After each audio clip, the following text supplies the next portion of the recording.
दोनों से मैं पूछना चाहता हूँ, मुख्यमंत्री से और रिमोट कंट्रोलर से, क्यों आपने बिहार के कानून को इस संविधान के नई सूची में शामिल किया?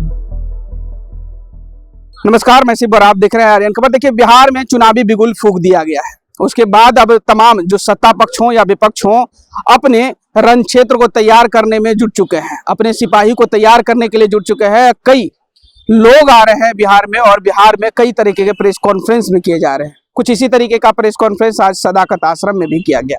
सदाकत आश्रम में जयराम रमेश ने प्रेस कॉन्फ्रेंस को संबोधित किया, और तमाम कांग्रेस के और भी वरिष्ठ नेता थे, वो हमने आपको सुनवाया। वहीं जयराम रमेश ने 20 साल विनाश काल का जिक्र अच्छे तरीके से करते हुए नजर आए। वो कहते हुए नजर आए कि 20 साल का जो डबल इंजन की सरकार रही, इसमें बिना ईंधन की सरकार रही। ये जो सरकार है, बिना ईंधन की 20 साल की सरकार चला रही थी। ऐसे में रोजगार और शिक्षा का जो बदहाल स्थिति है बिहार में, वो देख रही है जनता, इससे त्रस्त हो चुकी है। क्या कुछ कह रहे हैं जयराम रमेश, पहले उनके इस बयानों को सुनवाते हैं।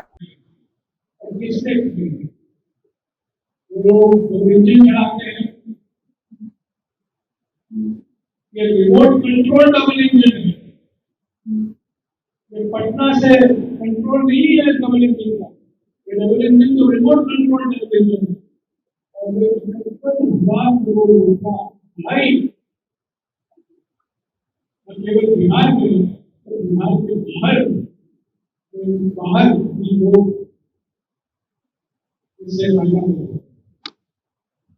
तो ये करप्शन जो हुआ है, वो बड़ी शासन को आपने देखा है 20 सालों में, ये बिहार का भविष्य नहीं है। जवाबदेही, पारदर्शी शासन की जरूरत है। और तीसरी बात मैं कह दूं कि बेरोजगारी बिहार के युवाओं का भविष्य नहीं है। बेरोजगारी के आंकड़े नीति आयोग के आंकड़े के अनुसार सबसे नीचे स्तर पर है, सबसे नीचे स्तर। आपको हैरान होगी सुनकर, और इसका जिक्र इस दस्तावेज में किया गया है कि राष्ट्रीय स्तर पर 1 लाख की आबादी 30 कॉलेज स्थापित किए गए हैं। 1 लाख की आबादी के लिए अलग अलग राज्यों में, विकसित राज्यों में 30 कॉलेज स्थापित किए। कर्नाटक, तमिलनाडु, महाराष्ट्र, केरला, कई राज्यों, राजस्थान, 30 कॉलेज। बिहार में केवल 7 कॉलेज, 1 लाख के। और आप जानते हैं बिहार की आबादी सबसे नीचे स्थान पर है। स्वास्थ्य की सुविधाओं सबसे नीचे स्थान, शिक्षा तो संस्थाएं में सबसे नीचे स्थान, और उत्साह और उमंग के आधार पर इसमें कोई शक नहीं है। बिहार के युवा कोई नहीं, बिहार के युवा दुनिया भर में जाते हैं और नाम कमाते हैं, और अपने ही राज्य में क्यों नहीं उनको शिक्षा मिली, अपने ही राज्य में उनको क्यों नहीं रोजगार मिला, अपने ही राज्य में उनको प्रशासन क्यों नहीं मिला। यही सब चौथा बिंदु जो मैं कहना चाहता हूँ आपके सामाजिक न्याय, इस पर बहुत लंबी चर्चा हुई है, और बीजेपी के विरोध के बावजूद महागठबंधन सरकार ने बिहार में जाति सर्वेक्षण कराया था। इसका कड़ा विरोध बीजेपी ने किया। आप जानते हैं बिहार के लंबे इतिहास में कर्पूरी ठाकुर जी की सरकार को गिराई गई, आरएसएस ने गिराया 1972 में आरक्षण के मुद्दे। 1990 में विश्वनाथ प्रताप सिंह की सरकार गिराई बीजेपी ने आरक्षण के मुद्दे पर। जब बिहार की महागठबंधन सरकार पलटी के पहले की सरकार ने जाति सर्वेक्षण करवाया, उसका विरोध हुए।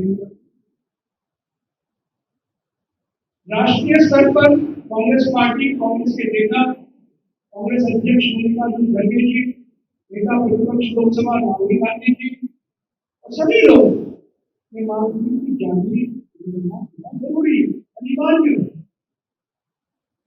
संविधान में सामाजिक न्याय का जो जिक्र किया है और संविधान में जिक्र करने वाले सामाजिक न्याय को पूरा करने के लिए जाति होना जरूरी है। और बिहार में जाति सर्वेक्षण करवाया गया, बीजेपी ने इसका विरोध किया। सुप्रीम कोर्ट में एक एफिडेविट, हालांकि बिहार में आजकल मुझे जानकारी मिली है इसका नाम एफिडेविट नहीं अफिडेविट हो गया। तो इस अफिडेविट में बीजेपी ने अफिडेविट पेश की सुप्रीम कोर्ट में कि हम जाति जनगणना के खिलाफ हैं, हम नहीं चाहते कि जाति जनगणना और जाति सर्वेक्षण हुआ। 65% आरक्षण और नोटिफिकेशन निकला, हाईकोर्ट में उसका विरोध हुआ, सुप्रीम कोर्ट में है, सुप्रीम कोर्ट का विरोध हुआ। 65%। मैं पूछना चाहता हूँ मुख्यमंत्री जी से, जो सिर्फ नाम पर मुख्यमंत्री है, रिमोट कंट्रोल और किसी के नाम नहीं। और दोनों से मैं पूछना चाहता हूँ, मुख्यमंत्री से और रिमोट कंट्रोलर से, क्यों आपने बिहार के कानून को इस संविधान के नई सूची में शामिल किया? अगर आप इसको शामिल करते तो उस कानून को संवैधानिक 30 साल पहले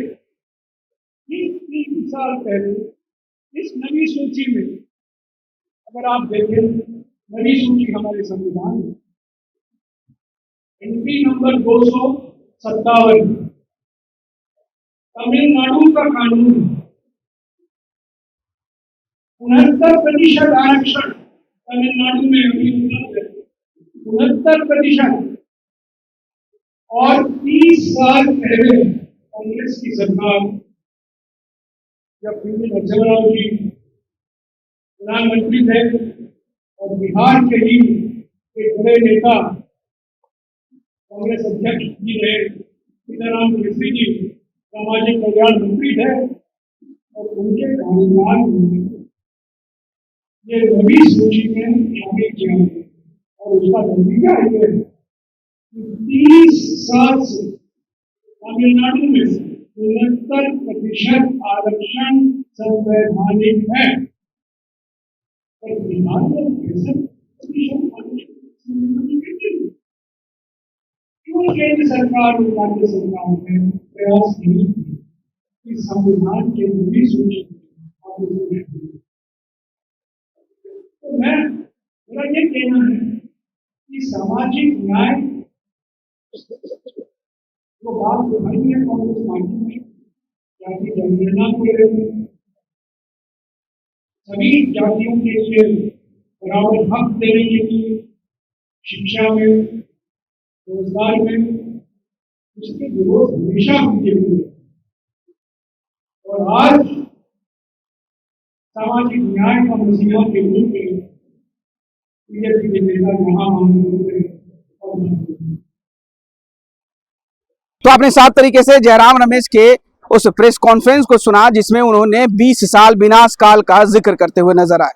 उन्होंने साफ तरीके से कहा कि जो बिहार की बदहाल स्थिति है वो वर्तमान डबल इंजन की सरकार है, जो बिना पेट्रोल की ईंधन की गाड़ी है वो चलती आ रही, जिसका दम भर रहे हैं। और वहीं करप्शन को लेकर, सीएजी की रिपोर्ट को लेकर तमाम तरीके की बात उन्होंने किया। हालांकि अब देखना होगा कि 2025 का जो चुनाव है इसमें जनता जनार्दन है, जनता मालिक है, जनता इस मुद्दे को किस तरीके से लेती है, क्या सरकार बदली जाती है या फिर वर्तमान सरकार ही फिर से काबिज होती है सत्ता पे। बने रहिएगा इसी तमाम खबरों के साथ, देखते रहे आर्यन खबर। फिलहाल के लिए बहुत बहुत शुक्रिया।